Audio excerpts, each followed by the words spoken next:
How many orbs do you have? I like to ponder them is all I know, Brad. Look, I've got so many orbs over here, I can't ponder them all anymore. I've got 18,000 and change, I think, now. What? Roughly? Okay, so you asked this morning. I became aware of orbs about 45 seconds before you got on the call because I got a notification from Discord that was like, hey, man, what's up with your orbs? Wait, you didn't even know about orbs before? I did not know about orb exclusive frames on Discord. No. Wait, but you've got a weird vanity name effect on Discord. I assumed you spent orbs to get that. No, that's a perk. I got a note that was like, hey, man, what's your orb sitch or your perk sitch? And it just was like, you can change your name if you want. I was like, oh, okay, cool. I'll change my name. That sounds great. We are not actually advocating for Discord orbs here. It's probably a bad thing. Yeah, I think they're bad to be talking about here. I have 18,200 orbs currently. I've never spent money on orbs, to be clear. Do you know how many orbs I have? How many do you have? 0. Man, what? I got an orb deficit. Like an orb millionaire over here.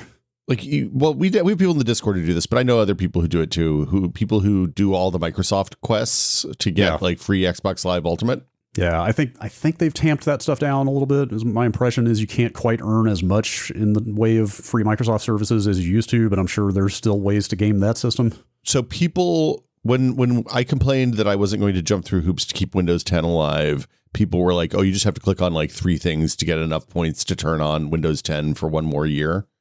And then I went and did it, and it was like, oh yeah, it really was like clicking on 3 things, and then I had the 1,000 points or whatever it was.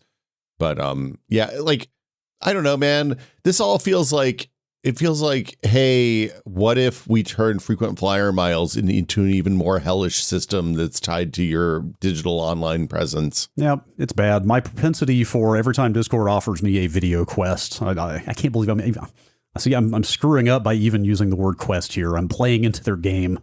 But every time they're like, hey, watch a 30-second trailer and get 700 orbs, I just click play and then go back to the other monitor until it's over. And then I have enough orbs to buy the Christmas lights avatar frame around the holidays. Is this our fault? Did we do this? Probably. Because I feel like whose fault? Us, when we were in Whiskey Media in the basement, fault? And Dave was like, hey, what if we add achievements to the websites? Oh, man. And then we added achievements to the websites. Yeah, you're not entirely... Well, okay, look. Achievements existed prior to that. Also, we didn't monetize the achievements. I'm going to say we kind of monetized the achievements, but not on the user. We used them to drive people to pages that were like, that had advertising campaigns attached to them and stuff like that. All 3 advertising campaigns we ran in the duration of that entire business. It wasn't a wildly successful business, but I'm going to say we were a link in a very long chain that led to where we are. Okay, fair. I'll take that. But I don't know. We're not history's greatest monsters, but probably in there somewhere. Why do they name them orbs? It's so weird and creepy. Because every other common noun in the English language has already been used for at least one microtransaction currency. Oh man. What else you got? Money balls. Yeah. Tokens, jelly beans. Yeah. Seeds. Buffy. If you had a microtransaction currency, what would you call it? Man, what's the most important thing in my house? Probably the maple syrup. How much syrup you got? I'll never have enough syrup, Brad.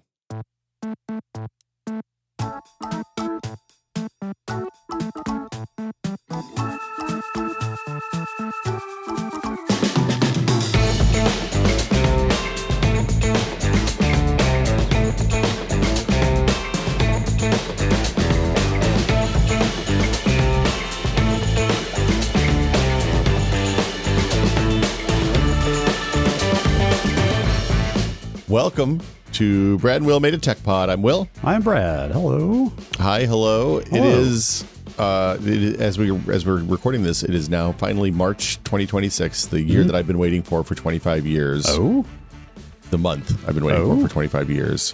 Why is that? Well, because 25 years ago, something magical happened. It set in its course. It set a chain of events that was impossible to predict.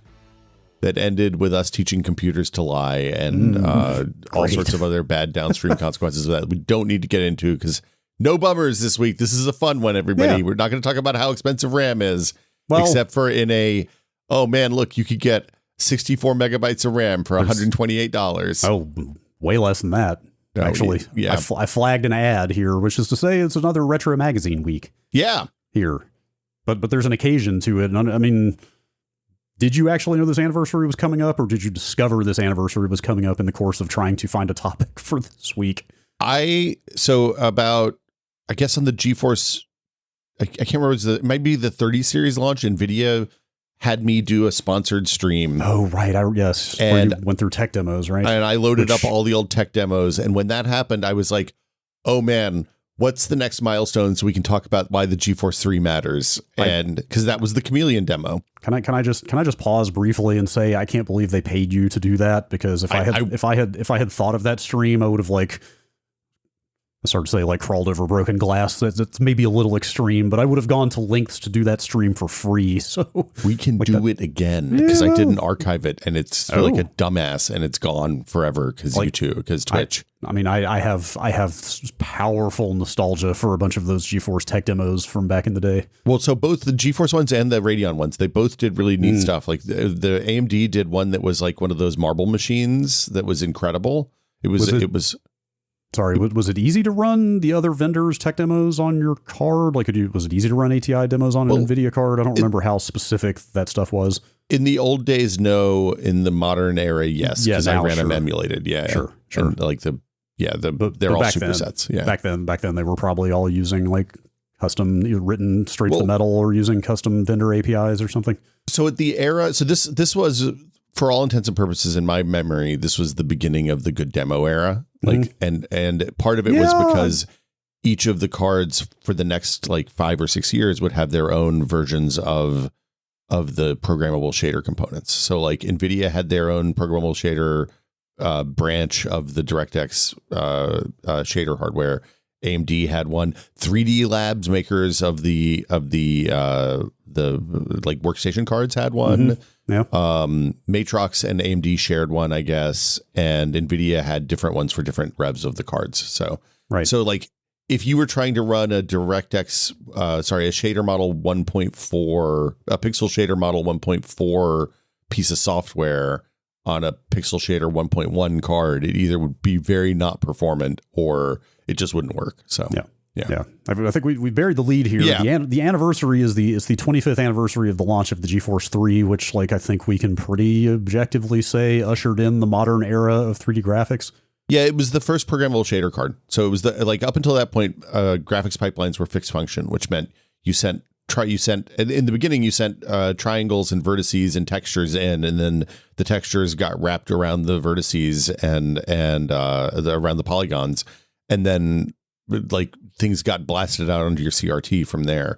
And there wasn't a whole lot, there was a lot of math happening, but it was all fixed function matrix math, and there wasn't the opportunity for developers to really manipulate things like what's on the textures or how the textures behave after they were sent to the graphics card, right? It was once you put frames into that pipeline, it came out. And in a lot of ways, it was a much simpler time, because how fast the card could process frames was really dependent on things like the clock speed of the main chip and the graphics processing chip and the texture units, right? And how fast the memory was. So there wasn't a whole lot of variability. There wasn't different math happening on different pixels, really. It was just, we're putting this many textures on the scene, we're putting this many polygons on the scene, and we're overlaying this many polygons with this many different texture passes. There'd be a base color path, there'd be a lighting path, there'd be maybe a shininess path, stuff like that. But it wasn't complicated. Right. And the ultimate consequence of that is that there wasn't a lot of variation in the way games looked, right? Because there was a pretty narrow range of functionality that developers had to work with at the time. Well, yes and no. Part of it was that there weren't that many people making 3D games. There weren't it wasn't like today where you get 65 games released every day on Steam, right? It was, and with that comes 65 different viewpoints. Back then, you'd get 5 or 6 shooters on a really good year that were kind of worth playing. And your color palettes were limited because people were doing software rendering, and the number of colors you could show was limited and stuff like that. So the GeForce 3 was a big deal, and we knew it at the time. I'd been at Maximum PC at this point for almost a year. I think I started writing for them in February 2000 issue, and this was the April 2001 issue. Okay. And I started full time that previous summer. let's pause here real quick, just in case people haven't scrutinized the episode notes. We are talking about the April 2001 issue of Maximum PC. Yeah, which would have come out in March of 2001 as a street date. Yeah, I'll put the archive.org link to this issue in the show notes if you haven't pulled it up and want to follow along. It's in Google Books as well, if you're more of a Google Booksy person. Yeah, or on Retro Mag. There's a lot of places to get old magazines out there these days. Turns out, yeah. So yeah, it was the NV20, which was the GeForce 3, was the first programmable shader card that Nvidia had made. It was the first programmable shader that anybody had made for consumer use, right? It was that was the big deal. Yeah, we're starting. Let's just start with the cover story here, which is on page 30 of the magazine. That's why we're talking about this issue, I think. Yeah, so that's the main thing. There's some other fun stuff to get into in here, but oh yeah, there's a good Gordon Mah Ung Star Trek argument citing in here to get to later. You want to get right there? You want to start with sure, that? You know start what? with the showstopper? Let's start with the showstopper on page. It's the first page of the letters. Yeah, page 8. The first page of the letters is Gordon arguing with somebody about Starfleet uniform colors. He said something in the previous episode where he said that the command staff always wears gold and that the first 6 movies, everybody just wears red. But they were wearing those gross gray uniforms in Star Trek The Motion Picture. And Gordon was like, I don't consider Star Trek The Motion Picture canon. It's a bad episode. It's out of canon. We don't talk about that. And he made up some Organian peace treaty. Yes, he responded article. In character, basically. Yeah. In universe. Yeah. We whenever Star Trek came up, we always referred to him as Lieutenant Commander Gordon Mah Ung, which he was annoyed because he was like, by now I'd be a commander. Of course he would say that. Anyway. Yeah. So all right, back to page 30. So this is, and we'll hit some other stuff too, just to be clear. But this is like directly before the launch of the card. It sounds from the sound. I don't think there's a release date mentioned in this feature, but it sounds like the release is imminent of the card. So yeah, the timing on this, like often. We've talked about print publication schedules a lot over the years, but typically there'd be kind of we didn't do a lot of hardware covers because it was hard to get stuff that wasn't already out on the web. And Nvidia really wanted a cover for this, so they called, and I was like, "Well, here's what we have to do." And they called way in advance, and we worked out the timing. And I don't know if I assume they didn't change the timing on their launch to line up with the newsstand dates of the magazine, but like. They were really hot to get me down and test the card so that it could be on the magazine covers when they did the announcement. Yeah, actually Wikipedia lists the release date of the GeForce 3 as February 27th, which I guess is about the time this magazine would have been about stands. Right. Yeah. Yeah. So and just so folks know, the fastest we could go from writing something to getting it in readers' hands was about 2 weeks. So like if I wrote something. Wow. If I wrote something on, that's way faster than I would have expected. Well, because once we were by this point we were doing digital, so we were just sending PDFs to a printer instead of having to FedEx stuff, and we weren't FedExing film or anything anymore. And then there's like a proof. I'm sure we've talked some of this before, but was there like I assume a proof process? Like you needed to get physical samples back, or was it streamlined enough at that point that you could just get it out to subscribers without ever seeing physical finished product? So the print runs on these magazines were like 500,000 at the outside. And that means that by the time FedEx would get the first issue off of the printing press to us, they'd already be done with the last one. Oh, interesting. So like once the proofing happened in the house before we sent the PDFs, if we messed up anything at that point, it was too late. Okay. And we had one time we did the wrong spot color on a cover. Like a spot color is a special ink that's like not a combination of the 4 colors. It's like a color that is it has a pigment that is that color rather than a combination of 4 other colors. And we picked the wrong Pantone color, and we made a peachy kind of like a conch meat cover color. It was an unfortunate choice. It did not sell well. Yum. Not to keep digressing too much. Did you ever have to worry about printer errors though? Like did the printer screwing things up, or was it pretty so dead simple that was not really a concern? There would sometimes be like registration errors on cuts and stuff like that. So like they'd print the pages right. The biggest printer error that consistently would happen is that the last line in a column would get clipped off between the PDF and the printer. And sometimes that would happen in our phase when we were converting it from Quark or InDesign to a PDF. Sometimes that would happen in the post PDF phase. I think we never were able to prove it.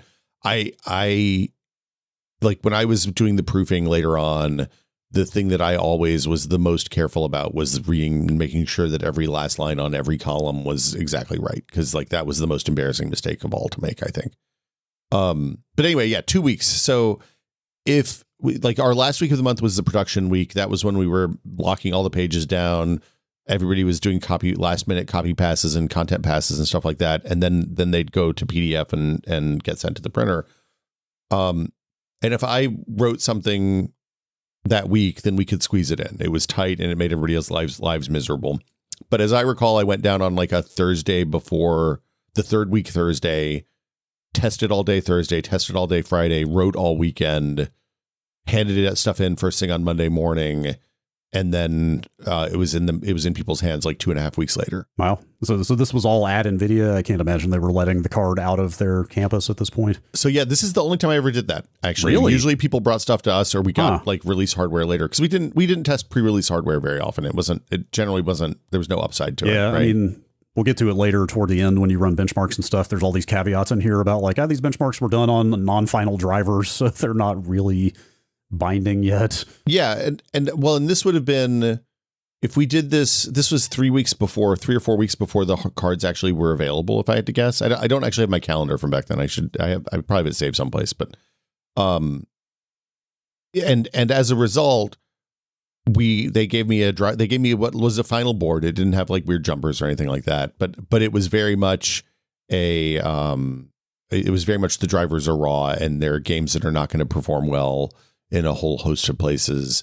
Because I think they were still kind of figuring out even things like what they could emulate with the Vertex shader versus what should run through the old TNL pipeline and stuff like that. And then they sent me home with a dead board that we could take photos of, because that was the other hard part, is we had to get the photography done. I was about to ask if this big photo of a card on page 31 is the one you tested, but I guess that's the dead one. I think that's a dead one. I'm not 100%. That was their reference design back then. That was what they looked like. Just dead in like, well, I mean, it doesn't really matter. I wonder if that like died in the course of their testing, so they gave it to you, or did they intentionally disable this one is really my question. Was this like a dummy sample that they made sure was non-functional? Well, so I didn't even plug it in. I didn't bother. It probably doesn't matter. I don't know. I still, to this day, I'm like thrown for a loop every time I see a picture of a graphics card from this era. They just look so quaint. They're so quaint. They're tiny, single slot, like tiny little fan. Like some, like, you know, the first graphics cards 3D graphics accelerators didn't even have fans or heat sinks on them. You know, like in the 90s, so little to this.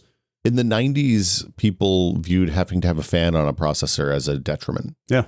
It's like they failed, right? Like they've screwed up somewhere if you need active cooling on this thing. Yeah, you've made a thing that is going to fail because like you're adding a mechanical component that can fail to your machine. Yep. This was the first time I think I saw heat sinks on RAM, though, for what it's worth. Interesting. So the chip, the art that they did provide, they gave me the block map, which was the sketchiest block map I think I've ever seen. I didn't read a lot of PC hardware magazines at this time. I was kind of surprised. Frankly, I'm surprised generally how technical this feature gets. But also, yes, seeing like kind of a block diagram of what's on the die was a surprise. Well, this is one of the things they hired. Like they hired me because of my GeForce SDR coverage, I guess, 2 years before. They wanted somebody to come in who could write more technical GPU stuff.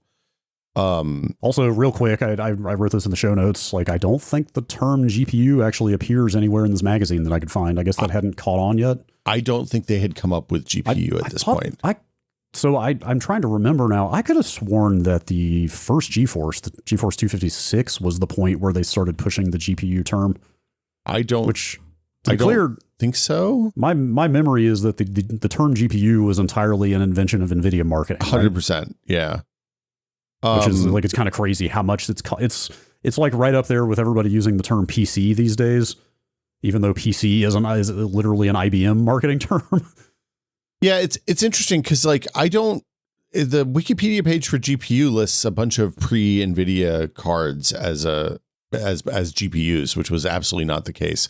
Nvidia's assertion was that, hey, if you're doing general purpose compute, if your video card processor can do compute like do actual compute math rather than just a fixed function pipeline. It became a processing unit. Yeah. So my memory is that the hardware transform and lighting on the first GeForce is what they used as in rhetorically to argue that term was appropriate. It doesn't really matter. It's just some fun old computer history stuff. We kind of didn't like it for a long time at Maximum PC because we felt like it was it wasn't until other vendors started using it that we started using it more regularly, if I recall. Yeah. But anyway, so this card, they wanted the cover. Jensen specifically wanted the cover. But Jensen wasn't as big a deal then as he is now, obviously. Sure. And I was like, well, here's what we have to do to make it work, blah, blah, blah, blah, blah. We got the video card cover, which was kind of a big bet because like that kind of hardware cover typically didn't sell great for Maximum PC. It was really risky. So sometimes it sold really well, sometimes it didn't. And there was no way to know what was going to be, what people would like. So like the first Athlon cover we did sold really well.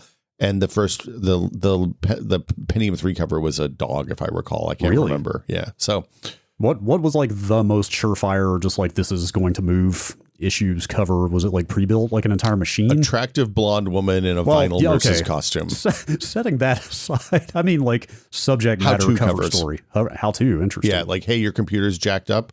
Because remember, most of our newsstand sales were in grocery stores. So it was people walking around that were like, man, my Windows is all jacked up. I got 50 toolbars on my browser. How do I fix that? And if you put a cover out about that, love that. I'm waiting in line to buy these bananas. I might as well grab this. Exactly. We didn't pay for National Enquirer placement. Are you kidding? It was back in the magazine with the hunting magazines and the car magazines. Fair. So anyway, the point is, this card was a big deal. They knew it was a big deal. I was like, hey, I'd love to get the card in the lab. They're like, we're not doing that. You were not going to have final drivers. So there's not a whole lot to test. And I was like, well, what if I bring a test bench down to you guys and we test it there? And they're like, yeah, we're totally down for that. We had a whole negotiation process. And the thing we ended up doing was bringing my standard video card test bench down, which was a Pentium 3 700 or 733 or something. And then also they were concerned because they hadn't actually done a lot of testing on Pentium 3s. They were concerned that it wouldn't be able to, like, there wasn't enough CPU horsepower to actually make the bottleneck the video card. What were they testing on? Pentium 4s? Pentium 4 1.4s, I think, is what their test bench was. Which was like very new at the time, I believe. Because I mean, there's another one of the other big stories in this magazine that we'll touch on later is like how to prepare for your P4 build. Like, you know, here's everything you need to know to build a new P4. Yeah, so it was Pentium 4 was new. It had some weird performance issues early on because it really needed higher clock speeds than they were shipping to take advantage of the deep pipelines. But the point is they wanted to run both, and I was like, that's fine, we'll test on both. So like they're giving me 3 benchmarks I can run. So and 2 of them were Quake 3. So we did I set it up. I did the benchmarks. I ran both an older Hercules GeForce 2 Ultra and the GeForce 3 prototype on the same driver on the 3 benchmarks that would run. That was it. I wrote about the article. I was like, we have to have benchmarks or we're not doing a cover story. And that was how we got benchmarks for the cover story. This was before they really did like press days. This was, I want to say the GeForce 3 or the GeForce 4 was the first time they did here's what we've done inside this chip. Here's how it works. Here's why it's interesting kind of pre-brief. For tech press. I mean, this is really the era of the like very fast ramp on Nvidia dominance, right? Like my memory is, you know, TNT and TNT2 were a pretty big deal. They were the first like real credible threat to 3DFX. Then GeForce 256 was like, you know, hardware TNL.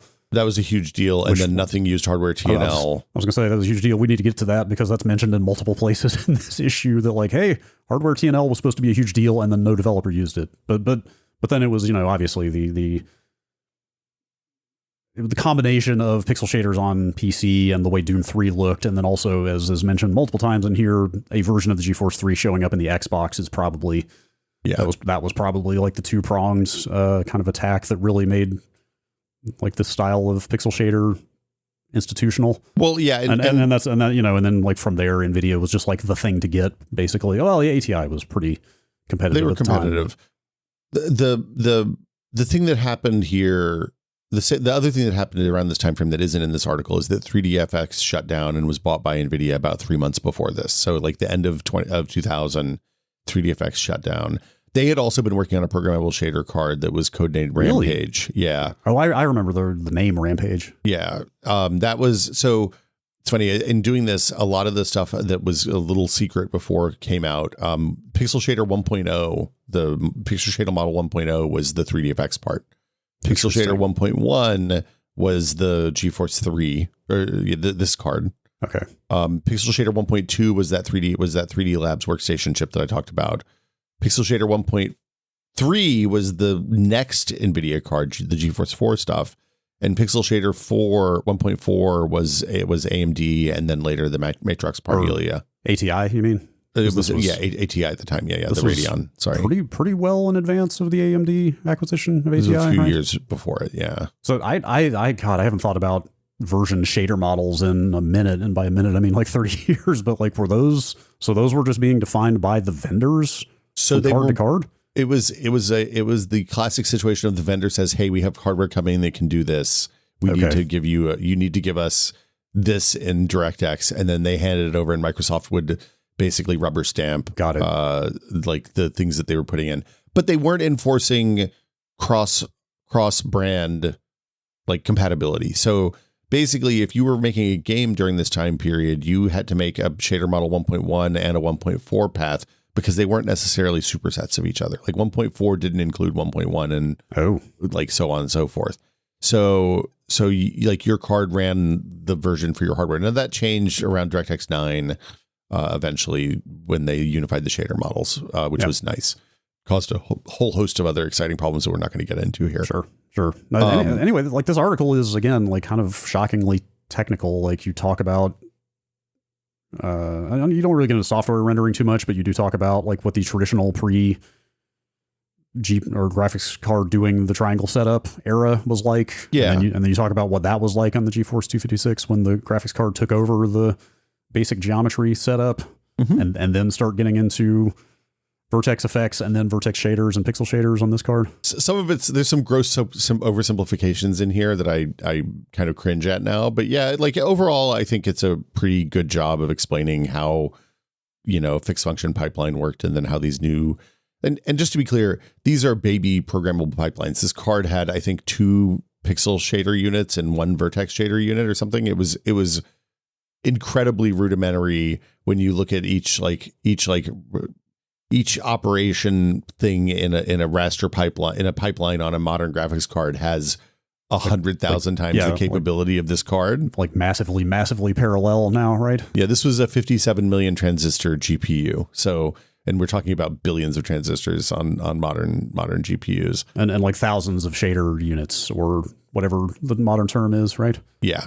But so the complicated thing about this is you had to explain something in a way that somebody who picked it up at the grocery store and doesn't really know what computers can do and why they would care. It reads as like pretty technical, even by that standard, to me, frankly. Well, and at the same time, we were being compared to like AnandTech and Tom's Hardware, who were doing, incredibly in-depth, like, transistor by transistor counts. And we did things like do infographics that kind of explain where things are happening in the old way versus the new way and stuff like that. I think I learned a little bit reading this. Okay, honestly, I hope it was right. Like, I don't know. It was a long time ago. I mean, different me. I have a very lay understanding of 3D graphics that's mostly based on osmosis and intuiting from various things. But like the vertex shaders were part of the GeForce 3, correct? Vertex shaders were part of the GeForce 3. Yeah, that is to be distinguished from the prior like vertex lighting that you would see on older hardware, right? So vertex, the difference is, the thing that happened with this is they were able to do per pixel lighting. So previously, each vertex on a model would be lit the same, right? So, okay. Each polygon attached to vertices would be lit the same. I'm understanding this in real time. The vertex shaders you're talking about on this card were for kind of doing operations on vertices on polygons, like being able to deform them in real time and that kind of thing. That's it. Or to it wasn't even deform. Yeah, it was to programmatically describe changes. Eventually, we used vertex shaders for things like grass. And like making things grow out of the vertices. Yeah. But I guess I'm distinguishing from the prior model. And again, I'm trying to understand or unpack this as we discuss it, where you had like fixed geometry that couldn't change, but you could do operations on. I mean, I guess flat shading was like doing an operation on an entire polygon uniformly. And then vertex lighting, I guess, would allow you to do gradations toward the vertices of individual faces, right? Okay. Yeah. Yeah, vertex lighting would let you highlight each vertex individually, right? The people worked around that by when you're talking about like light maps, the light map is a pre-generated thing that would run over like 48 hours in the case of Quake on the hardware at the time, and that would generate a texture that then applies a radiance to the different parts of the map. So light and dark areas of the map are basically described in that texture. Yeah. I haven't, just digress very briefly, I haven't watched this whole video yet, so I can't speak with too much specificity, but I have seen part of it. There's a YouTube channel called Kiwi Talks that talks to a lot of developers from different spheres, and they did at least one, if not a series of videos with Jack Matthews. You remember him? Oh yeah. Like who came out of the Quake community. He was at Retro and worked on Metroid Prime. Yeah. Yes. And it's about Metroid Prime Remastered. And I went down a little bit of a like Twitter thread rabbit hole about this video because part of it is him talking about how certain lighting effects from Metroid Prime were hard to recreate in Remastered because the kind of vertex lighting techniques that were trivial on that old hardware now are not easy to account for. And it was actually like quite demanding. Probably they had to write some real nasty vertex shaders to mimic something that was just free in 1999. That was kind of the implication that I got from people discussing it. So I want to, will you link that video? I want to see that video. Yes, I'm not familiar with that channel. That sounds dope. I'll throw that in the show notes. That I've just recently discovered that channel, but he seems to get some pretty interesting interviews with different game developers. So of the things that like this, what is this technology good for? Well, vertex shaders eventually we used for stuff like grass and things like that. I feel like that didn't really happen a whole lot in this era, just because this was the single vertex shader was pretty limited. People were doing like mesh deformation and stuff like that, but not much else. But the pixel shaders were a really big deal and kind of not immediately, because nothing was really immediately, but it let you do bump mapping for the first time on textures. Or just to back up real quick, just to extend what I was talking about before about lighting on, an entire polygon or then like the corners of polygons. This moved all the lighting to the pixel level, right? I mean, you heard the John Carmacks of the world talk about per pixel lighting a ton back at this time. So that's basically applying the lighting to an already rendered frame geometrically, right? Or not frame. It's not a final frame, but like But at the texture level rather than at a per polygon or per vertex, which obviously just gives you a much finer gradation of if each pixel can be addressed individually, that gives you much more flexibility than working on at the level of polygons or vertices. It's weird because it's still not really a simulation of how light works in the real world, but this is one of those. Hey, this is a really good approximation to the point that most people aren't going to really notice that it's just an approximation. It worked really well. So this card also added multi-sampling AA and the Quincux AA, which helped reduce jaggies a lot, which was important as monitors were getting, like, this was the era of the 19-inch CRT that you were running a 1600 by 1200. So you had a lot of pixels and they were real jaggy at this time period. I mean, you devote an entire third of the spread on tech demos they showed you to the anti-aliasing, which like these days, like I saw that and I was like, oh, boring. But let me tell you how hard it was. Yeah, AA was like kind of a huge deal at this time. Here's a picture of the darkest video game I've ever played. Yeah. And we have a 2-inch square, 3 2-inch square images. How can we illustrate this? This was the first time we tried it and it was a disaster every time. This third shot's okay, but the first two were a complete waste of space. Yeah. The demos that were pretty cool though. Well, hold on, let's talk about the pixel shaders for a second, because the dot product bump mapping was a big deal. This let you do math on textures, right? And some of the math could be used to create like a shadow look, dark and light sides, so that you emulate shadows and you make things look a little bumpy. You could do you could make things look like both the Predator and the Terminator by making them translucent with like a kind of a shimmer or a warp on them. You could also make them like look like liquid metal, like the Abyss or the Terminator 2 liquid metal robot. T1000, T2000, I never can remember, but T1000, yeah. And they built a demo that showed this because there weren't any games at the time. The demo was this chameleon that just walked along a branch. I remember the chameleon. Yeah, and at first you look at him, he's flat shaded. At first you see vertices, just a grid. Then you see him flat shaded. Then you see some dot product bump maps that make him look like a pretty good looking lizard. And then he gets all Terminatored and is like translucent. And then they make him into a liquid metal like Mario 64, Portal Pool or Terminator, and he reflects the environment around. Now. Look, there's a lot of cheats here because the environment was real thin. It was basically just a giant box that the guy was in. Yeah, that's all he was walking on. That's all those tech demos. Like 100% of the processing is going into like one thing. It's what I like to call the fighting game style of pixel a polygon budget, because you just apply all of your stuff to one or two characters. Right, but if you knew what you were looking at, though, you could extend the time scale out to, I don't know, 5 years or something. You could look at it and say, hey, like all of the entire game is going to look like this in 5 years or something. This is more where things are headed rather than what the games are going to look like right now. To my mind, bump mapping is like probably a top 3 graphical effect in terms of just the sort of like eye-popping wow factor when you saw it for the first time. In terms of things that had like evolution of 3D graphics. Well, in terms of the things that had like a measurable impact on, wow, this looks a lot better. Yes, that's what I mean. It's like hardware and TNL made sense when you heard it explained, but you didn't necessarily like see that on screen.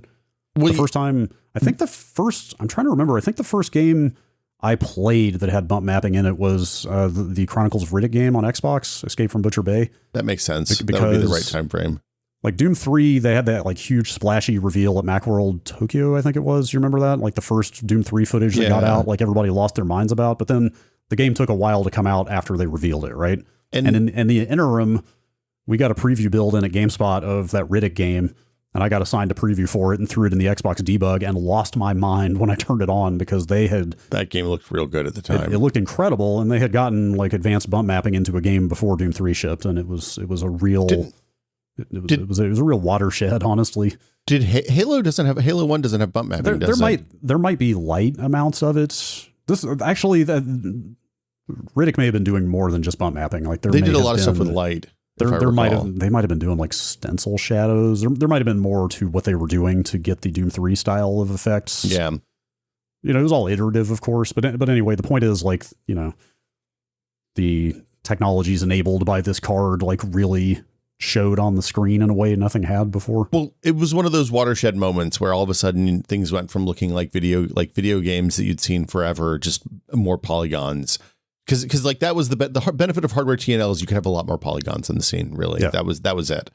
But then stuff like bump mapping was allowing you to show texture on surfaces without spending more polygon budget. That's it. Instead of using like texture tricks and lighting tricks, it made things look like they were real surfaces. Now, people abused the hell out of it almost immediately, and it would have been a meme if we had memes then. But anyway, the chameleon demo was quite good. The blobby dinosaur less so, but they made the vertices shimmer to demonstrate how vertex shaders work basically. Yeah. The other thing this card did is it supported, like I said, MSAA and that quincunx thing that Nvidia came up with. That like I think it shifted everything a half pixel. All the jaggy surfaces a half pixel, so it made them real blurry.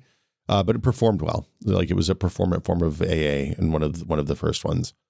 And then obviously, like I said, in terms of like programmability, these versions of the shader models, the 1.0 versions of the shader model were incredibly limited. Like they couldn't do loops. They didn't have conditionals. They were missing a lot of pieces of a lot of the important pieces that made programmable shader units more useful for general purpose computing. That didn't come until much later. Right. And it was also missing things that we had gotten DirectX 9 and 10 later, like geometry shaders and tessellation shaders and compute shaders and all that kind of stuff. So that all came later, but this was the beginning. This was the moment. Yeah, I mean, like just to tie this into the modern experience, in case it isn't obvious, even today when you boot up a game and try to play it for the first time, and it stops you to compile shaders, that's conceptually the same thing. The same thing we're talking about here. That's the beginning of that. Well, and this is also the beginning of, hey, if we want to do compute on millions of pixels every 60 or 100 times a second, we need to build these massively parallel processors, which is, it turns out, what Nvidia needed to do all of their AI business and all of the CUDA stuff and all of the in-betweens. So yeah. But before we move on from the subject, I mean, I'm trying to think, there really have not been any major paradigm shifts since this time on this scale, right? Like, I mean, the compute shader stuff was the next one. Yeah. Although, I mean, I guess that's still kind of iterative. I mean, this is just a semantic debate at this point, but that just seems like iterative downstream of this. I mean, the compute shaders led way to the ray tracing pipeline, which is what like gives us the, general purpose lighting that mimics the real world. Like ray tracing seems like the next big shift comparable to this. I don't know if it's quite as big, and it's also taking much longer to gain dominance compared to this. Like this pixel shader games, like I said, the Xbox sold relatively well. Like every graphics card after this also supported pixel shaders. Like that just became the standard immediately. Ray tracing is taking much longer to become performant in a practical way and take over. Like we're getting there very slowly. But it's interesting because like this was we mentioned it earlier, but in John Phillips's editorial for the issue, he complains that like none of the GeForce 256 or GeForce 2 features really got supported in games. Yeah, you mentioned that too in the cover story. TNL. Yeah. Was that actually true? I don't remember that. It was a common refrain. By this point there was not a lot of use, and part of it was that up until this point, Nvidia was releasing stuff into the void, right? So they were making the game dev cycles and the hardware dev cycles were short enough that you would release your card, developers would be like, oh man, we need to implement this. And then, the game, like Quake took 18 months to develop, right?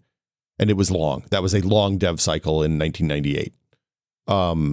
When by this point, the dev cycles were getting longer, the pipelines were getting more fixed, and the work required to support this stuff had to happen earlier in the pipeline. So it wasn't like they could, support a second texture mapping unit just by adding a different API call at one point in the graphics pipeline.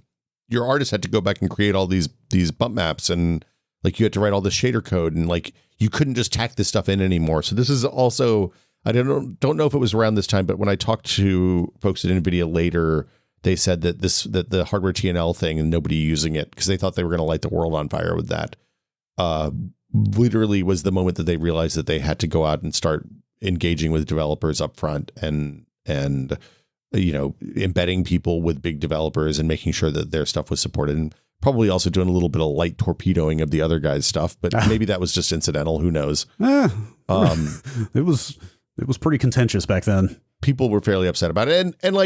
And it was hard because Nvidia was overdoing their own thing tied to their own hardware. And meanwhile, AMD and ATI and Matrox were kind of the Canadian contingent were off, sharing, using the same APIs, using the same version of shader model and stuff like that. So the games that ran on one card would run on the other. Yeah. And I mean, but that was also the era of conspiracies about like driver tweaks based on the name of the executable of the program being that run, definitely was a thing that happened and stuff like that. Yeah. Things were a bit crass back then. Also, speaking of crass, shady. Yeah. This editorial at the beginning from John sure hits a little different in this modern era of hardware being like wildly unaffordable. And like, here he is going like, hey, make games that require this brand new $500 graphics card. Like stop supporting the entire rest of the market. Well, but it's hey, I get it. I mean, like this was before Crisis, right? We didn't know how bad it would be if you released a game that wouldn't run on all the hardware. Yeah, I do want to reiterate though, and this is mentioned again in your cover story. This is a $500 graphics card in 2001. Yeah, this was the first expensive one. I did not remember the GeForce 3 being that expensive. I went straight. I had a GeForce 1 SDR still at this time, and I went straight to a GeForce 4 TI 4200, which was the budget GeForce 4. That was a good jump. So I was very much in like budget college student and freelancer land at this point. Well, I had no memory of the GeForce 3 being that expensive. I think that they were on 12-month dev cycles at this time because the GeForce 1 SDR came out while I was at ours. Yes, so I looked this up 99 because it's crazy looking at the compressed timeline of these graphics card launches. I think we've said similar in the past discussing this subject, but the time from the GeForce 1 to the GeForce 3 was less than 18 months. Yeah. It's crazy to think how fast they were iterating on like major graphics technologies back then. Well, the GeForce 2 was basically souped up memory architecture for the GeForce 1, higher clock speeds. The GeForce 3 was the next. So like if you're doing it in the modern era, the GeForce 2 would have been a super, right? It would have been the mid-cycle refresh of the GeForce One. Sure. Okay. That helps put it in context a little more. And also, there were 2 revs of the GeForce One because they launched with an SDR version, and then they almost like 3 months later released the DDR versions. I screwed up getting the SDR. Yeah, maybe. It depends on what your monitor was. But anyway, so yeah, that's the GeForce 3. Like, we wouldn't be Nvidia wouldn't be a $1 trillion company. We wouldn't have ray tracing, all of these things. I mean, just to be clear, when this card came out, AMD had a card in development that we knew about and had heard a ton of rumors about that we knew were using the DirectX 8 pixel shader and vertex shader technology, but we didn't know if it was going to be good. The first Radeon they had done a good job with because it had a really wide memory bus. And so, memory bus was tied directly to fill rate, and fill rate meant your frames were faster, right? Is the one they had in development the one that ended up being the Radeon 9700, or was that later? I think it was the 8500 was the first one, but I'd have to look for sure. I think the 9700 was the one that came out with Half-Life 2, right? Yeah, that's correct. Yeah, so that's the one that had the Half-Life 2 tie-in on the box, I think. Yeah, that's correct. The Radeon 8500. So the first Radeon was just called the Radeon. Okay. The second one was called the Radeon 8000, the 8000 series, which was an RV250, I think. R200, rather. Yes. Okay. Yes. I'm looking at the Radeon R300 page. That is correct. Yeah. And so it came out later the same year. Like I said, with the Pixel Shader 1.4 pixel shaders, and that it was a big deal. Like this was they still had like substantial market share at this point. AMD was kind of the 800-pound gorilla in the space, given that 3DFX had gone under, and Nvidia was the scrappy upstart still. So yeah. Real quick, before we move on from this cover story, I told myself I wouldn't razz you or your fellow editors too much for the language used in this Can't magazine. Believe the 15th word in here is 3D gaming whore. I apologize unreservedly. I wasn't even going to bring that up. It's terrible. It was a different time, but it was a bad time. Yeah. I did pull out one sentence from this story. Oh, no. If you're stoked after reading about all the wacky magic that vertex shaders can do, pixel shaders should make you blow a gasket. I liked wacky magic. I used wacky magic a lot. That's fine. There is some real, the mildly edgelordy stuff in this aside, there is also just a lot of goofy language in this magazine. The writing was just, it was a different time. Here's the thing. It was very of the moment. Yeah. Right. Yes, definitely. And the thing we were doing is like, it was weird though, because by this point, you know how like TV shows, you see somebody who like the third season comes on and all the people who made the first season have moved on and done other stuff except for like the showrunner. And then you get people who liked the first season coming in and writing the third season. Yeah. This was like Maximum PC started a lot of the writing tech, like the Boot and the Future magazines were responsible for a lot of the way language worked on enthusiast websites in the late 90s. And then by this point, it was people like me coming in who'd grown up reading that stuff and came back and were trying to emulate the emulation of the emulation. And like here we end up with real sad stuff. There's a Tim Sweeney interview in here too that I don't remember doing. Also, yeah, I think I probably must have sent him some email questions and just gotten email questions back. The responses definitely read like the responses to an email interview. They may have been filtered. Having done a bunch of those myself. They may have even been filtered. Like Nvidia may have been like, "Hey, do you want to talk to Tim Sweeney or blah blah blah?" And I'd be like, "Yeah, I talked to Tim Sweeney." Yeah. Because it's like when I asked, "What would you like to add to the GeForce?" He's like, "Oh, I could do all sorts of stuff, but that wouldn't be a good idea. This product hits the target head on in terms of delivering maximum performance and programmability at a good price." Sure, Nvidia loved that answer. Yeah, it's a great answer for Nvidia. Anyway. Should we move on to this? I mean, your mention of Boot Magazine and multiple generations of editors seems like a good segue into this. This is your life, Maximum PC feature. There's the features in this episode. This issue are weird because I must have been either wholly consumed by trying to get this video card thing going or working on something for an upcoming month. I don't remember any of these at all except for the GeForce cover. This is basically like a 5-year retrospective. I don't know what occasioned this other than like, hey, we need another feature for this magazine. But one of the footnotes in here mentions, I'll just read it. Just as Maximum PC grew from Boot grew from another magazine, CD-ROM Today. Yep. Which made its mark covering those multimedia discs everyone bought, but no one enjoyed. CD-ROM Today was wildly popular in the UK, so they did a US version of it that was a little bit less popular. Interesting. Mainly because by the time it came out in the US, that kind of multimedia, like hey, you got an Encarta disc or you got a clip art disc with 3,000 pieces of CorelDRAW clip art was already like that time had passed. I mean, was this the 5-year anniversary of boot or something? Like there's almost no context for why there is this 5-year hardware retrospective just plopped in the middle of the magazine. My guess, this is 2001. It would have been about 5 years. It would not quite 5 years because it launched in September. Boot did. My guess is that something fell out and we had to come up with a feature real fast. Aha. Because I don't think there's a byline on this, which we almost never did. There's not. And it's basically 5 pages of here are the top like 6 to 8 hardware technologies of each year. Yeah. From 96 to 2000. So my guess is either there was a big ad deal that fell through or we had a feature that had to get pushed for some reason or something like a freelance. Because at this point we were still doing a lot of freelancer features. Like we were writing the reviews and the freelancers were doing most of the features. And my guess is that something slipped and they had to come up with something fast. But maybe maybe they did this. I don't know. I don't remember working on this at all, for what it's worth. 3DFX Voodoo probably rightfully named the top trailblazer of 96. There's a picture of the Orchid Righteous 3D in here, which is the one that I had. I mean, makes me very excited. Oh, that was a good card. It says that those were all the same cards as the other thing. Yeah, except for the Canopus ones because they had extra memory. Actually, I'm looking at these. The Diamond card and the Orchid card have the memory in different layouts, which is weird. Yeah. And different numbers of chips, I think. No, same number of chips, just different chips. I do remember that being the conventional wisdom for the 3DFX one is that it kind of didn't matter which one you bought unless, again, I want to say that Canopus card was only sold in Japan, maybe? You had to like import it to get the extra video RAM? No. You could get... Maybe was it sold here?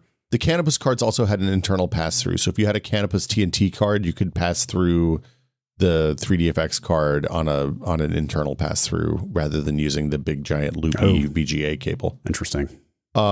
So the 96 also had the first digital camera, first real digital camera. It had Quake. It had Windows 95, which is a squeeze, I think, but the AW32. Yep.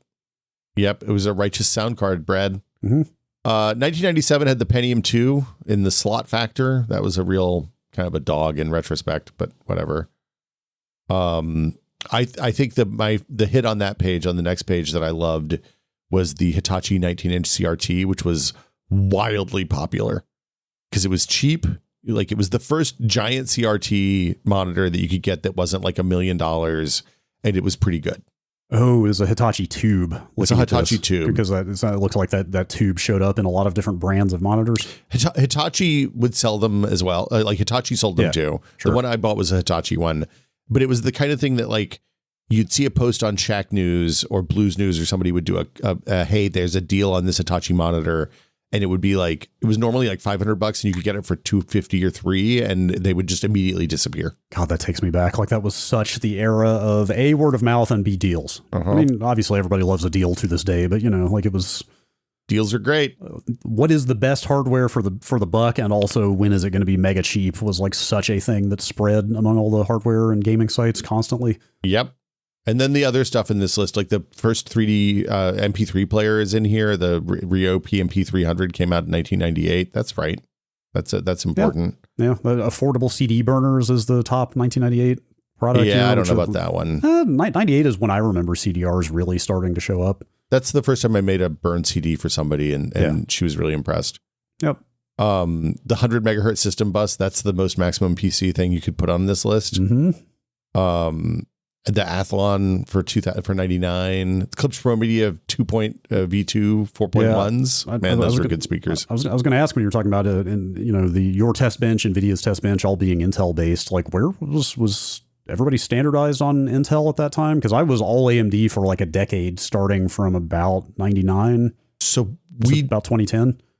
Gordon used to say nobody ever got fired for buying Intel. Yeah. At that time, pre-Athlon, the AMD test beds were underperformant compared to Intel. Okay. Post-Athlon, it depended on what generation it was. We typically did Intel on the test beds because it was what everybody else was testing on. So when we were doing pre-release stuff or something early, it was less likely to be janky because of something that they hadn't discovered yet. Yeah. And also by the time the Pentium 4 came out, like the Athlon had like a 6-month period where it was dominant. in terms of performance around that time in like 2000, 2001, when they hit a gigahertz first, and then the Pentium 4 just poured gas on the fire, and they were constantly releasing faster ones. Sure. Can I read another footnote really quick? Yeah, of course. In 1997, the magazine saw the emergence of Andrew Speak in 1997. Oh, yeah. How reviews editor Andrew Sanchez came up with puns like bright lights, big scuzzy, we'll never know. Yeah. Bright lights, big scuzzy. It was a big scuzzy card. It was a big, long scuzzy card. Yeah. Yeah. Bold move putting Napster at the top of the 2000 list, considering where things were going litigiously with Napster. Well, I mean, it was the one that won, right? Yeah. It was the thing that won the MP3 wars. The month previous to this, so I'd written two MP3 cover stories for Maximum PC over this, like one in 2000, one in 2001. The first one people loved because we told people how to steal MP3s. And the second one, we were like, hey, maybe don't steal MP3s, but also there's this Napster thing, and people were less enthusiastic about that one. I see. Yeah. This, I'm trying to find the quote here. Yeah, I don't think I realized this about Napster until I read this morning. Though Napster wasn't the only peer-to-peer file transfer application, it was certainly most widely used. It also paved the way for services such as GNU-Tella, which learned from Napster's troubles and avoided legal eagles by operating strictly from user to user without middleman servers connecting everybody together. So I don't think I ever realized that Napster had centralized servers. Yeah. And that I assume that is what gave them such much worse legal exposure. Well, it also meant they could turn it off. Right. It could it could be disabled easily. B, it could be tracked easily to see who was running it and pin the blame on somebody actionably. Shout out to the page 58, the IBM 75 GXP, now known colloquially. We called it the Desk Star back then. Is that the infamous Death Star? But that's the first glass platter discs. And yeah, the heads crash and almost all of those failed. They were walking. They were dead men walking. They just didn't know it at this period. Yep. It's like the Xbox 360 of hard drives. Oh, God. Basically. Yeah, kind of, yeah. Real quick before we move on from this piece, I'm delighted at the number of uses of the term IDE in here. Yeah. And ATA. Yep. It just is just further evidence for my slightly pedantic crusade to stress that PATA was not a term used ever back then. Well, no, PATA is a retronym, right? Yes. It was created when we added serial ATA to the vernacular. Actually, way after that even, I think. But maybe, yeah. Anyway, I see a lot of people using it as if it was used back then, which it was not. Look, don't hate on PATA, Brad. It's fine. I want to shout out the, hey, you can crop your digital images article, because digital cameras were just getting popular. And we were like, we should do something about digital photography. So we taught people how to use a copy of like the stripped down light version of Photoshop that we also put on the disc that came with the magazine. So yeah, that starts on page 45. I mean, I blew right past that feature reading this, because these days it's all just like the most boilerplate photo editing ever. Things that your phone does automatically for a lot of it. Yeah. Right. Or there are web apps that do, it's like clone stamping and cropping and like very basic color leveling type stuff. But I guess back then, like, who knew anything about digital photo editing? Like, digital cameras had just basically come about. At the time I started at Maximum PC, the only people who, like, Gordon knew how to do that because he was into photography, and the art directors knew how to do Photoshop touch-up. But like, I was the only other editor besides for Gordon who knew how to do touch-up stuff that looked good. Sure. Yeah. So let's see what else we have. We have all kinds of little tidbits in here. Do you want to just start whipping through some of the small? Yeah, we can whip through. Page 15, the Windows XP name was unveiled. Yeah. Which was just a little sidebar kind of like quick hits news thing. And this was written by Gordon, and I've never thought about this before. He ties the name XP to things like DirectX and ActiveX and Xbox. Like, I guess I never put those together because the X is more of a kind of a suffix in those other cases, but I guess there was a lot of X going on at Microsoft. And he pinged Alex St. John for a quote. Sorry about that again. But yeah, X was a Microsoft brand for a long time. Yeah. I don't know. Yeah, that was weird. Love the end of this article. Microsoft had to divest itself from using years in its product names. Unlike car companies, Microsoft can't seem to ship its products in the same year. Yeah, that is extremely true. Actually, real quick, next page. Yeah. Something weird that leapt out at me. This little bit about Juno. Do you remember Juno, the free ISP? Free internet, right? Like they were one of the ones where you could get free dial-up if you ran their like dialer that shoved ads in your face. Yeah. This is a story about them moving from display ads to fund the free internet access to instead just distributed compute. Yep. Like effectively running, I don't know exactly what use they were planning to put this to. It's stuff like SETI at home. I don't think it was going to be SETI at home exactly, but it was that kind of thing. I think they were using that as the model, and they were like, hey, people need, I think this seems like the last desperate gasp of a dying ISP. Probably. And so I'm not sure if this ever actually rolled out to users or not, but effectively, just to be clear, they were talking about using your spare CPU cycles to crunch data to make money off of to fund the free internet they were giving you. Yeah, I think this is probably more of a response to the ad market collapsing around this time than anything else. Because this was right when the writing was on the wall for internet ads for the next few years, right? Yeah, the piece ends by saying Juno is testing the project, but isn't sure when it would make it mandatory for members. That I didn't look this up, but that seems like the kind of detail that could easily be lost to time, whether this actually rolled out or not. But it seems crazy to me thinking about how much extra electricity usage that would generate. And they were only 300-watt computers. It was probably fine. I guess. But electricity was cheap. This was before Enron really collapsed. Fair. Okay, fair. I was just thinking, like, did this actually offset the cost of an internet connection or not at the time? The amount of extra electricity you would be burning, but anyway. Look, those are different bills, different people. Like, if I'm a kid and I want internet access, I'm not going to buy that damn internet. They don't know if the power bill goes up $10. What do you know about a power bill? Yeah, power's free. I just plug it into the wall. It works. Yep. Let's see what else we got. We got the first USB thumb drive on page 23. Did you see this? Yes, I did. Required drivers. It required drivers. It did not. It was before USB mass storage was a thing. It ranged from 16 megabytes to 64 megabytes, but there's only one price listed here of $130, so I don't know which size that corresponds to. I would assume that's the 16 megabyte version. Wow. So it didn't have Windows 2000 or NT drivers. And about, I don't know, a few months after this, a company called Disk on Key released one that used the USB mass storage framework that you just plugged in and it worked on everything. And it was magical. I still have my 64 megabyte Disk on Key. Amazing device. Let's see what else we got. We got, here's a classic Maximum PC tradition. This is another shout out to my dear friend Gordon. When somebody would leave the magazine, he would, as soon as like they announced they were leaving, he'd start sniffing around their desk to see if there's anything good to lift. This is page 66. Yeah. So we immortalized it in, Josh wrote a nice goodbye column. He ended up coming back at least once, and I think maybe twice after this. But we had like a little 3-strip funny segment at the bottom of the reviews intro. And he said, I'm leaving. This was all shot with one of those little Kodak cameras, by the way. Wait, is that you carting off his monitor? That is me carting off his monitor. Yes. Beardless plaid. Different shirt on than the mid frame. So I'm in the mid frame blowing my plaid, nose. Both. Look. It was a plaid decade, Brad. Yeah, sure. Tucked in though. I apologize.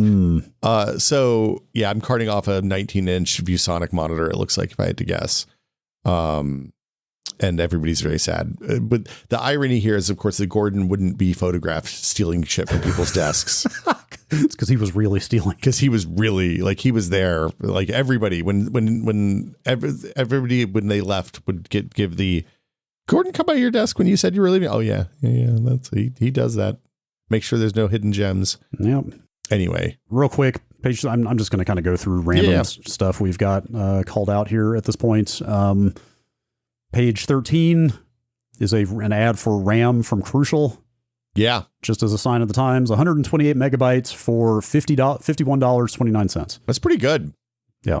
Is that SD RAM or is that DDR? I don't think they specified in that. I don't think we had DDR RAM at this point, really. I'm not actually sure.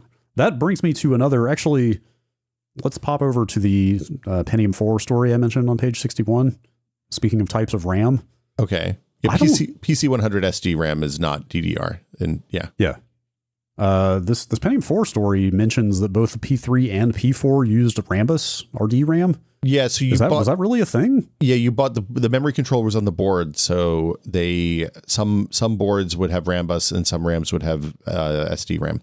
Okay, because I went from Celeron 300A, which was a Pentium 2 Yeah. knockoff, or not knockoff, but derivative straight to an AMD system, and again, stuck with AMD for like a decade. So I just never touched RD RAM at all. Yeah, the Rambus RAM, I think that they thought it was going to scale better than it did. And then the DDR, once DDR started taking over, there was no reason to use Rambus anymore. Sure.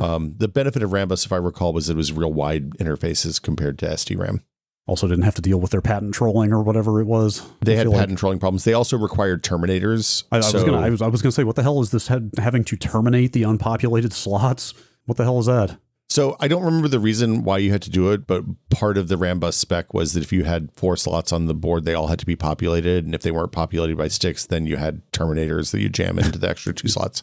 You had to put CRIMs in there. Yeah.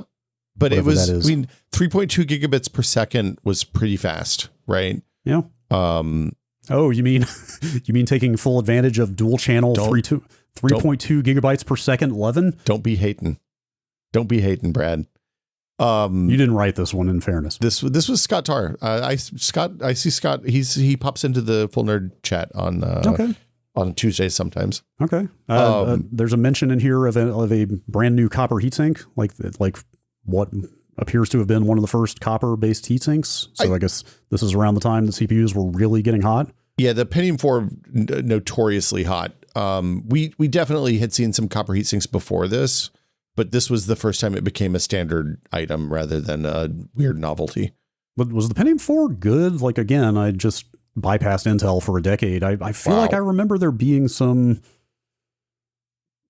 I don't remember, like it wasn't infamous, right? But weren't there some issues, or like I feel like P4 had some downsides? I forget. Was the Pentium 4 good? Is a that's a kind of fraught question, Brad. I mean, it was the last Pentium. I mean, modern day Pentiums aside, because they still make like low performance. There's still a Pentium line, but Pentium M and stuff like that. Yeah. But Pentium 4 was the last flagship Pentium, right? Didn't they kind of have some time in the wilderness and then go to the core name after that? Yeah. So the problem with Pentium 4 was that they made this bet that they'd be able to get their process sizes down to get clock speeds up above like 4 gigahertz by doing a really deep pipeline.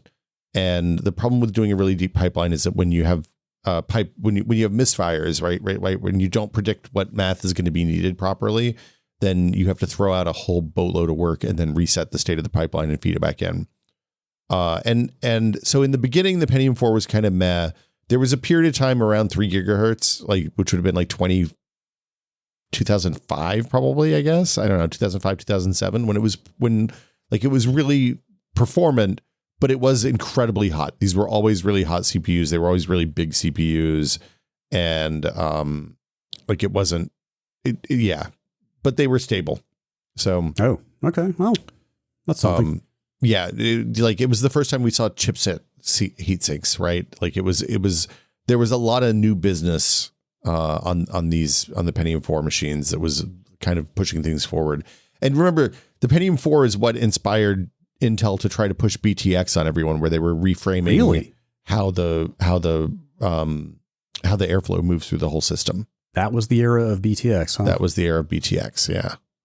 For folks who don't know, BTX was a successor to ATX that didn't take off, that basically built an air channel through the center of the motherboard. And cleverly, like a couple of good things, like they put the RAM sticks in the orientation where airflow would move over them instead of, cause eddies. So, whatever. We're never getting a successor to ATX, are we? ATX will out-survive us all, assuming the human race survives. Yeah. Page 80. Yeah. Linksys spotted. Yeah, this was the WRT54G, wasn't it? No, it's not. It's the WAP 110, but it sure does. I mean, it looks like a slightly stripped down WRT54G. Oh, wait. Is this a B router? Yes, these are all B Wi-Fi devices, only some of which are routers from what I could tell. Some of these are just Wi-Fi access points to plug into an existing network. Yeah, there was a lot of education at this point because like a lot of people, routers were new, access points were new, combos were kind of rare. Home LANs were even new at the time. Like most people didn't even have like a home network exactly at the time. They just had a computer they plugged into dial-up or whatever. Well, I want to say this was pre Centrino, wasn't it? Centrino was the Intel initiative that pushed a lot of network technology, right? It pushed like basically it said, hey, if you want this badge and you want marketing money from us, you have to put a Wi-Fi card in. 2001 feels very early to be covering consumer Wi-Fi products. No, it was starting to take off, but it was rare. It was before phones, which is when Wi-Fi really exploded. But laptops were starting to ship with Wi-Fi. Oh, yeah. Oh, well, okay, laptops, sure. Because one of the notes I made in here was like, it didn't feel like there were a lot of devices to connect to Wi-Fi at this time. But I guess if laptops were getting pretty popular, that alone was enough to drive adoption. I say, yeah, this is pre-Centrino. So like these laptops that are reviewed on page 70 and 71 don't have Wi-Fi built in. Oh, so they have modems and they have Ethernet cards. Oh, of course. What am I talking? Yeah, like I had work laptops 2-3 years after this. Yeah. That you still had to plug a thing into to get any kind of wireless connectivity. Man, you guys had shit work laptops then, because 3 years from now, everything should have had Wi-Fi. Actually, maybe they probably had built-in Wi-Fi at that point, but this was like cellular internet. Oh, cellular, yeah. That was definitely a thing. But I remember USB Wi-Fi adapters. Were there like serial Wi-Fi adapters for laptops? I never saw serial because they required power. There were PCMCIA and the bus card stuff. Yeah. It was the other way that you get those added on. Yeah, it's funny though. It's funny though looking at this article and like, seeing descriptions of what NAT are, what a firewall is, and then some of these Wi-Fi boxes have those things and some do not. Some are routers and some aren't. This was either the second or third spin of Wi-Fi access points. I don't know why they put my full name in the byline here. That's weird. Sometimes people would edit things for lulz. I see. I appreciate this D-Link in here. I had a D-Link 100 megabit network switch around this time for me and my roommate to both use the internet. Yeah. Those things were built like tanks. Yep. I still have it. It's still in my drawer of old network hardware. That thing, it's like all metal. Well, it's funny because this is all pre-gigabit, right? This is 100 base T, I think, at most. Definitely. Yep. So it was a different time. Networks, like I always pushed really hard for covering networking stuff because like, this is going to be a big deal and people at broadband really will care about this. And we was like, I don't know, man. I think you're crazy. Nobody wants a router. Yeah. In fact, thinking back on it, I had that D-Link switch because me and my roommate, obviously both had computers at the time. This was before I moved out here. We just paid the ISP for 2 IPs. Yeah. Like that's how we both had internet access in the house off the same cable modem as we just had to pay for 2 public IPs. And that's why Windows XP was such a huge success. Because when those worms started going, everybody got them. Boy. Yeah. Anyway, routers. Turns out they're good. Who knew? Yeah. Let's see what else do we have in here? We ill-advisedly still were splitting out technology and gameplay in our game reviews. This Project IGI review that Josh Norum reviewed, he gave an 8 to the technology and an 8 to a gameplay. I think, if I recall right, everybody who was annoyed by this system just gave the same score to both things. Okay. Yeah. Anyway, so that was fun. Spyware utilities, which nobody cared about at this time and would care deeply about in about 12 months. Sure. And that's probably it. The ads were kind of disappointing in this one, I gotta say. It's a lot of generic computer sales ads for the most part. I mentioned one pre-built in the notes here, the Aberdeen Claymore. Oh yeah, they don't name them like that anymore. No, nobody names a computer after a big ass sword these days. Yeah, but also the company name. There's something powerful about naming your company after the town that it's presumably based in. It's like Puget is one these days where it feels like there's something like classic about that. I don't know. Here's this Alienware ad where they're using the old Chain Tech case with the hole cut in the side for ventilation, but also just have like some cool speakers and like an IntelliMouse Explorer and a force feedback Microsoft joystick plugged in is pretty good. And they have both the Maximum PC Kick-Ass and the Boot Kick-Ass award on their awards page for that. A lot of ass being kicked at the time. We were all about kicking ass. The Kensington Expert Mouse Pro is the design that they stuck with for years. That's their big blue trackball. That thing they made that for years and years and years. A couple other quick things. Page 83, there's a write-up of Partition Magic 6.0. Oh, yeah. I don't remember ever using Partition Magic myself, but I feel like I remember that being a very widely pirated piece of software. I don't know about widely pirated, but we used it a lot in the lab because it made it easy for us to we could back up partitions with it. Sure. So we made test images with that, and then would restore everything to the image so that we'd have exactly the same system state when we were doing testing. Yeah, I can see that being super useful at the time. I just I don't know why the phrase partition magic is jogging some like Ware's memories. I mean, that's all that I can say. Almost certainly the case. I loved this thing in the test. Like there was the reviews section where we took a GeForce 2 Ultra and played Trespasser to see if it was any better. And it turns out it ran better, still not great. Yeah, I guess I had forgotten, like there are other things about Trespasser that have kind of loomed larger in the memory at this point, but it was like a notorious hog at the time, right? It was very slow. Yeah. It was a combination of slow and unwieldy. Trespassers had kind of a resurgence. I've seen people streaming Trespasser recently, which is always fun. Yeah. I mean, it had ideas, right? I'm not saying it was successful at executing them, but they at least went for some things. Noted archaeological baker Seamus Blackley had a lot of big ideas for that game. Mm-hmm. Wait, was he involved in that? Yeah, he was the lead on that, or one of the leads on that before doing the Xbox. He's been in the news again in the last week or two, out there proclaiming that this leadership change at Xbox is a prelude to them killing Xbox. I don't think he's wrong. I think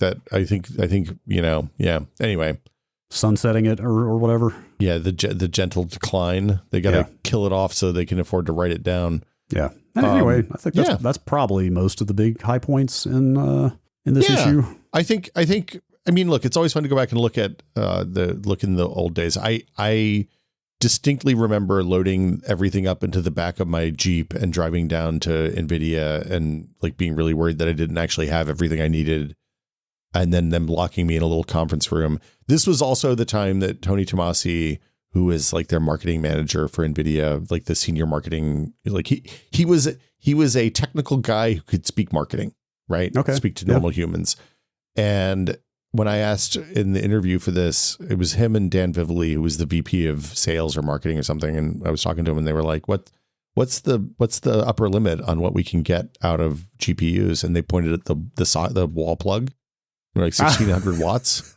Sure. That's a 15 amp, 120 volt circuit is 1600 watts of actual output. Sure enough. And here we are at this time. We're only a few years away from the Nvidia vacuum cleaner or leaf blower or whatever. Mm-hmm. Also all those people you interacted with are all worth like $30 million now. More than that. Yeah. Yeah. Must be nice. It was a weird time. This was, I feel like I read an interview with Jensen a few years ago where he said this was the moment that like he knew that they could do the thing that they wanted to do. And how much of that is true or not, I don't know, but yeah. Yeah. I listened to, it's a watershed. Yeah. I don't remember. I'd have to go back and look. I listened to like a quick history of Nvidia podcasts 2 or 3 years ago that, I mean, they were really swinging for the fences at this time, to be fair. Like, oh yeah. When we talk about how fast these cards were coming out, there was a bit in that history about before this era, what building silicon was like and how long it took, because you had to do designs and then send them off to get samples fabricated and then test those samples back and forth, like it took forever. They basically, if I remember the story, they basically bet the company on like a relatively bleeding edge, like chip simulation facility, not physical facility, like location to go to, but some massive construct that allowed them to simulate the chips that they were building and test them in simulation, and effectively banked on their design being good enough that they could one and done the manufacturing of it based on those simulations, which was just not done at the time. And and who knows how embellished this is, but the story effectively was like they sent off for manufacturing for a chip they had never actually made physically and tested. And that if what they got back had not worked, they basically would have bankrupted the company. Yeah. It sounded like they were taking some risks, at least as this history told it. I think so. There's a really good book about this that Tae Kim, who was, I want to say he was an intern, but maybe he was an associate editor. I can't remember, at Maximum PC, and then went on to like Barron's and CNBC and a bunch of other places. But he wrote a book called The Nvidia Way, which is about it's the retrospective. It's a little bit of a hagiography, but yeah. But, is this recent? This is fairly recent. This just came out recently. Okay, he wrote this. Yeah. Well, he wrote this before the current AI wave, I think, but after after Nvidia had taken a commanding lead in the marketplace. I feel like anything written about Nvidia in the last at least 5, maybe up to 10 years is through a different lens than it would have been. Tay's a smart guy. Yeah, This was published in 2024, so it was before the AI wave was really apparent how big of a problem it was going to be. But yeah, it's worth, if you're interested in this and want to know more about that time, it's worth reading. Tay's a smart guy.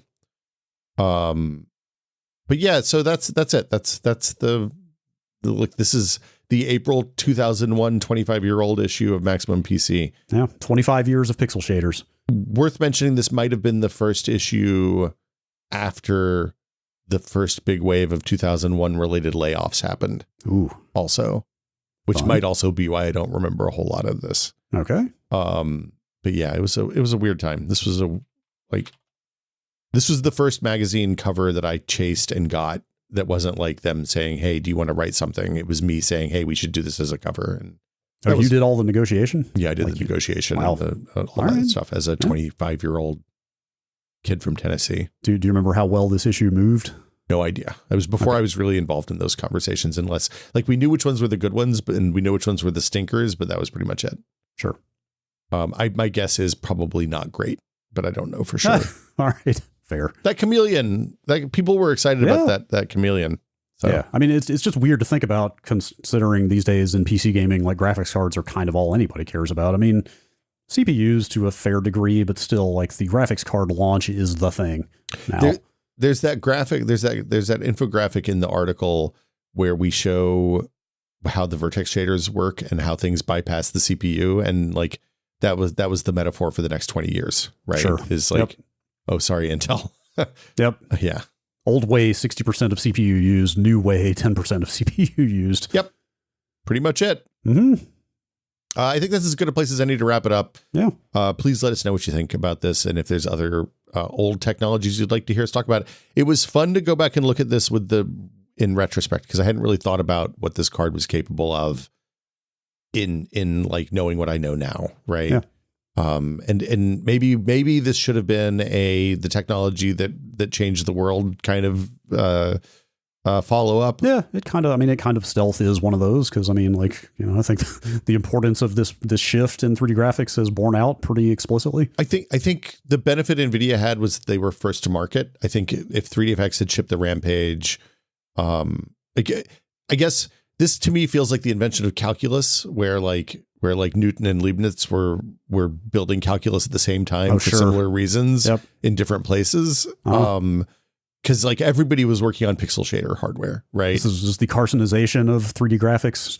Yeah. All 3D rendering was fated to evolve into a crab. Look, I kind of want to ask people who were there at the time next time. Maybe I'll do this if I see somebody at GDC, but I kind of wonder if like this all happened because John Carmack in his shower thoughts posts on his plan file one morning said, "Man, it would be really nice if we could do math on pixels as they're coming out of the pipeline." Yeah. And then everybody's like, "Oh shit, Carmack's building a pixel shader game. We got to get on this." Dude, I mean, yeah, Carmack is a complicated figure these days, but I do still occasionally go back and read some of those old plan files. I found one when they were talking about like their deck alpha that they bought to crunch light maps for Quake maps. Where he predicted multi-core CPUs like 10 years before they hit the market. Oh yeah. Like just casually like dashed off while he was talking about this big iron server they bought. Like eventually CPU packages or CPU dies will contain multiple cores that will be able to parallelize workloads on one chip. Like, and it was just like the better part of a decade, I think, before that actually materialized. Yeah. We didn't see that until, I don't know what, 2020, 2010 probably was when the first multi-core, it was Nehalem was when the first real multi-core stuff.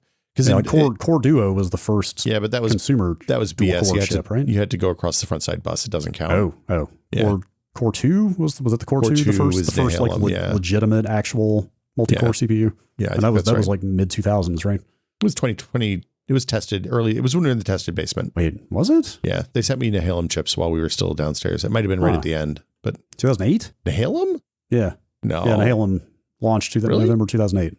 Oh, okay. Well, maybe it was late. Maybe it was earlier then. Yeah. Time flies. It's hard to know. Okay. But probably more than 10 years anyway from that plan file. Yeah. Anyway, old technology. It's fun. Technology. It's fun. Yeah. Hey, what better way to not think about the fact that RAM is going to cost $1,000 a stick. Yeah. Sorry, I brought it up again. It's my bad. Yeah.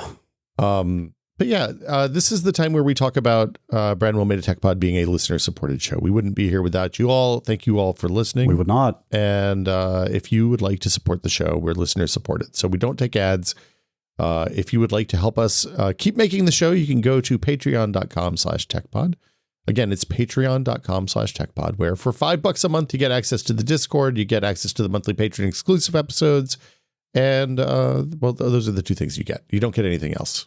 But we're in there, we're hanging out, we're talking to people. You get this podcast. Yeah, you get this podcast. You get the continued production of this podcast that would not continue were it not for your support. Yeah, we it's funny, we've had a couple of really interesting conversations. We had a really interesting conversation about the AI stuff a couple weeks ago, and that I got to figure out how to get into an episode somewhere.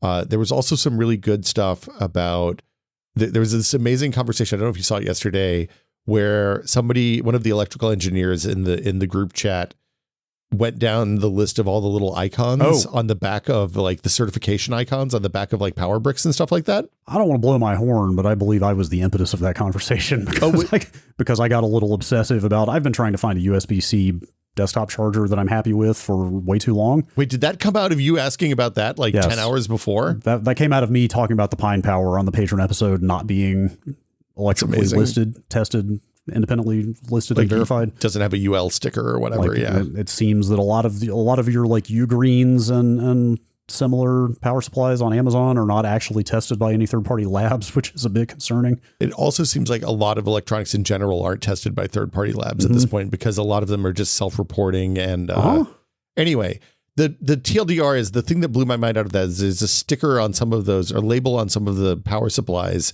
that says, hey, you can't use this above 2,000 meters. Elevation. Yes. Yeah. Which is like, Tahoe's above 2,000 meters, right? Airplane cabins. I grew up a little, is it meters? Not meters. Feet? Yeah. Meters. Okay. Yeah. Okay. Never mind. Yeah. So I grew up at 1,500 feet. Totally safe. Yeah. About 2,000 for me. Yeah. But I always thought you were above me, Brad, but I didn't want to say anything. Yeah. Well, but yeah, like airplane cabins are above 2,000 meters, pressurized above 2,000 meters. And it's the thing that they said was it's because there's arcing. The air is a better insulator at sea level. So when you get to high altitudes, you're more likely to have high voltage arcs across components that are too close together. That seems bad on an airplane. I mean, I think you're not going to take your 245 watt power supply on the airplane, probably, but maybe I will. Yeah. Okay. People get a little wild these days. I'm not going to tell you what to do, Brad. But anyway, it was an interesting conversation. I learned a bunch, which happens all the time in the Discord. Thanks to everybody who supports the show. Again, it's patreon.com/techpod. Special thank you to our executive producer, tier patrons, including OpenAI, Delenda Est, Andrew Slosky, Jordan Lippett, Bunny Witch, David Allen, James Kamek, and Pantheon, makers of the HS3 high-speed 3D printer. That'll do it for us this week. Thanks, Brad. As always, it's a pleasure to chat. Thank you. It was fun. Thanks, everybody, for supporting the show, and we will be back next week with another edition of the Tech Pod. As always, please consider the environment before printing this podcast.